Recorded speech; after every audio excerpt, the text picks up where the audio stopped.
কৃষির প্রতি যার ভালোবাসা, যার টান, সে কি 44 ডিগ্রি তাপমাত্রার মাঝে ঘরে বসে থাকতে পারে?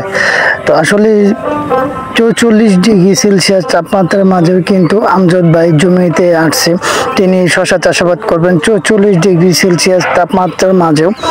তো যে যেখান থেকে ভিডিওটা দেখছেন সকলকে জানাই আন্তরিক শুভেচ্ছা, অভিনন্দন। আশা করি আপনারা সকলেই ভালো আছেন।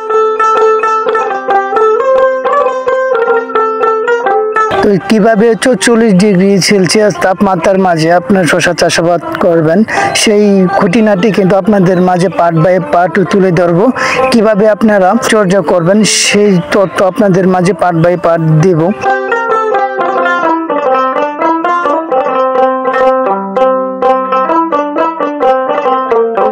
সারা বিশ্বের জলবায়ু পরিবর্তনে কিন্তু বাংলাদেশের তাপমাত্রাটা কিন্তু এইবার সর্বোচ্চ রেকর্ড বার করছে। 44 ডিগ্রি সেলসিয়াস বর্তমানে আছে।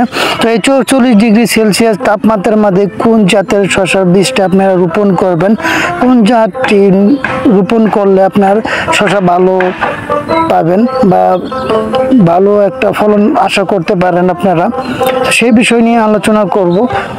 কিভাবে কোন পদ্ধতিতে আপনারা চাষাবাদ করবেন, কিভাবে কি করতে হবে টোটালি কিন্তু আপনাদের মাঝে তুলে ধরবো। A to Z part by part আপনাদের দেওয়া হবে। তো যারা এখনো চ্যানেলটি সাবস্ক্রাইব করেন নাই তারা চ্যানেলটি সাবস্ক্রাইব করবেন, আর যারা করে নিয়েছেন তাদেরকে অসংখ্য ধন্যবাদ।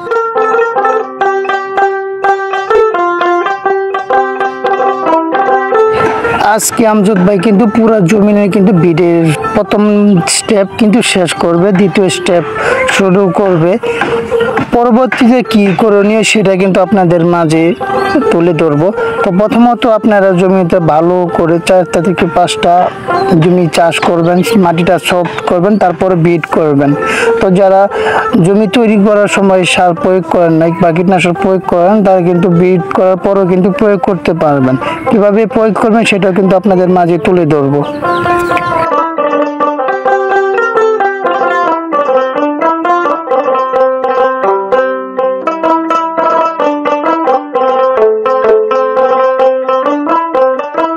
আপনারা কত ইঞ্চি বিট রাখবেন এবং কত ইঞ্চি নালা রাখবেন এই তীব্র গরমের জন্য,